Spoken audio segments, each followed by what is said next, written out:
right, today we are reading Elmer and the Dragon from Three Tales of My Father's Dragon. Today we'll be reading chapters 5 and 6, Flute the Canary and King Can the 11th. Chapter 5, Flute the Canary. Elmer and the dragon rested a while on top of the cliff, watching the waves spreading out over the sandbar. Suddenly, a little voice chirped, "You're Elmer. Elevator, aren't you?" Elmer was too startled to answer. "Aren't you? Of course. It has been 3 years, and people do change." Elmer looked all around, but he couldn't see anybody. "Yes, I'm Elmer. But who are you, and where are you?" he asked. "Look up in the tree above you." "It's me, Flute." Elmer and the dragon looked up, and there he was, Flute the Canary. Funny little Flute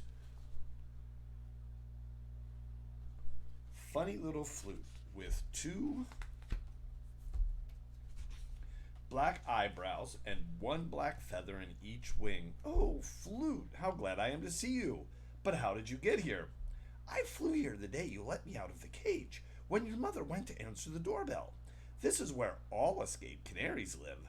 Feather Island, we call it. But what on earth are you doing here?" "Well, I just rescued this baby dragon, and he was flying me home, only we got caught in a storm and landed here instead, and now he's got to rest and get plenty of food and water before we can go." "Does he eat canaries?" "I should say not," snorted the dragon. "Only fruits and vegetables and lollipops." "That's a relief," said Flute. "I almost didn't talk to you because the rest of the canaries were afraid. I'll just tell them everything's all right." And Flute trilled loudly in every direction. Soon canaries were chirping all over the island, and the pine trees rustled with fluttering wings.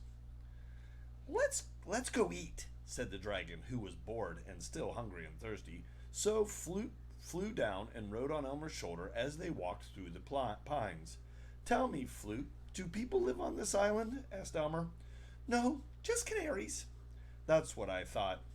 Well, how have you been getting along without my mother? She's never stopped worrying about you." "Quite well, thank you," said Flute, "but I'm beginning to suffer from the island disease." "What's that?" "I know it sounds silly, but the whole island is sick with curiosity. And old King Can is actually dying of it." Who's King Can?" asked the dragon, becoming somewhat interested. "He's the king of the canaries. He's really King Can the 11th. His ancestor, King and Queen Can the First, were the first canaries to live on the island. They came with a party of settlers, but the settlers sailed away after a month or two, and they left King Can and his wife behind." "Now I understand about the ladder and the bucket and the pine trees and the apple orchard," said Elmer. "Yes," said Flute, "they are the work of the settlers. But to continue, migrating birds often stop by here, and King Can, being lonesome, told them to ask escaped canaries to live on his island. But even after many canaries had come, he was never well or happy, and when the other birds asked why not, King Can would answer, 'I'm dying of curiosity.' Pretty soon the other canaries grew curious to know why he was so curious, but he told the reason only to his eldest son, and so they all grew sick with curiosity. Finally, when King Can the First was a very old canary, he did die of curiosity, and his eldest son, King Can the Second—" "Skunk cabbage! I smell skunk's cabbage!" interrupted the dragon right in the middle of the story, because by this time they had come out onto the meadow. "It's right over there in the swamp," said Elmer, and the dragon lumbered off to eat and to drink cold water.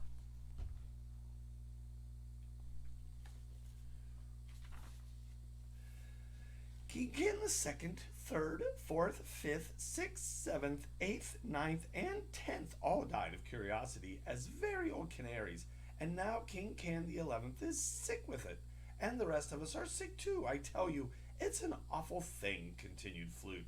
"I suppose so," said Elmer. "I wonder what they could have been so curious about." "See, there you go getting curious. What a great day it will be when this island gets over the plague of curiosity."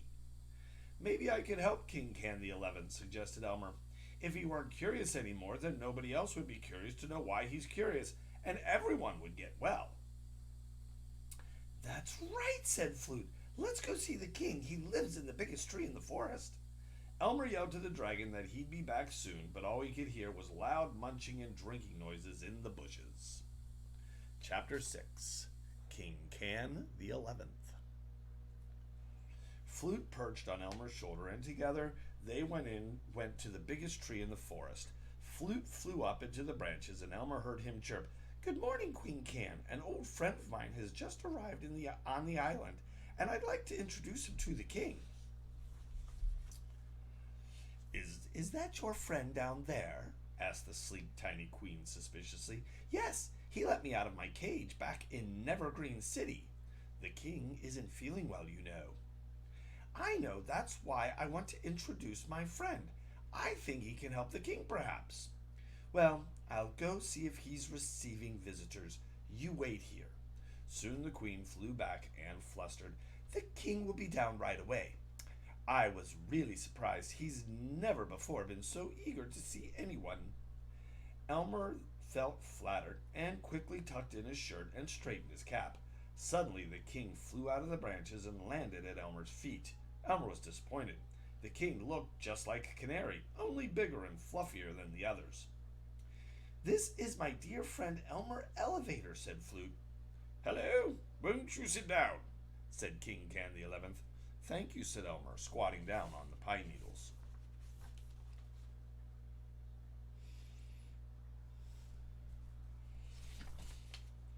It is a great honor to have you on our island," said the king. "It's a great honor to be here," said Elmer. "The queen said that Flute said that you might be able to help me, is that right?"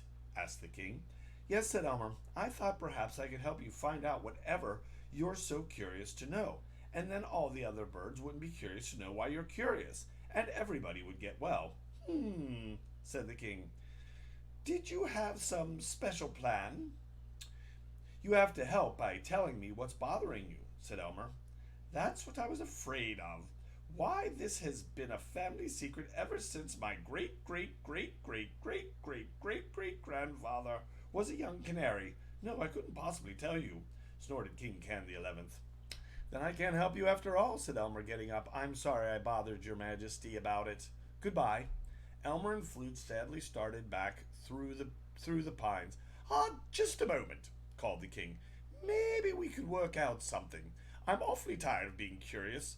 Yes, by gosh, I believe I will tell you, but don't you dare tell anyone else."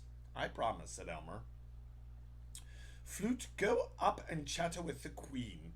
Your friend and I wish to be alone," the king whispered to Elmer. "You can't imagine how hard it is for me to tell you our family secret." "I'm sure it's extremely difficult," said Elmer helpfully. "Well, the secret is... Oh, I can't tell you now. Could you come back at sundown? I just can't say it in the bright sunlight." "I understand," said Elmer, "and I'll be glad to come back later." He called to Flute, who had been trying hard not to yawn in front of the queen, and together they went to find the dragon. "Well, did you see the king?" asked the dragon, who was resting comfortably beside the pool, his stomach bulging with skunk cabbage and ostrich ferns. "Yes, but now I'm really curious. I'm to go back at sundown, and he's going to tell me the secret. It's a very old family secret." "I just can't stand it, said Flute. "Oh, I'll be glad to be rid of this curiosity plague." "I'll do my best," said Elmer, taking a long drink of water and settling down beside the dragon to eat 8 tangerines. Elmer and the dragon fell fast asleep while Flute went all over the island, spreading the news and waiting for sundown. And that was chapters 5 and 6 of My Father's Dragon, Elmer and the Dragon. I hope you enjoyed it.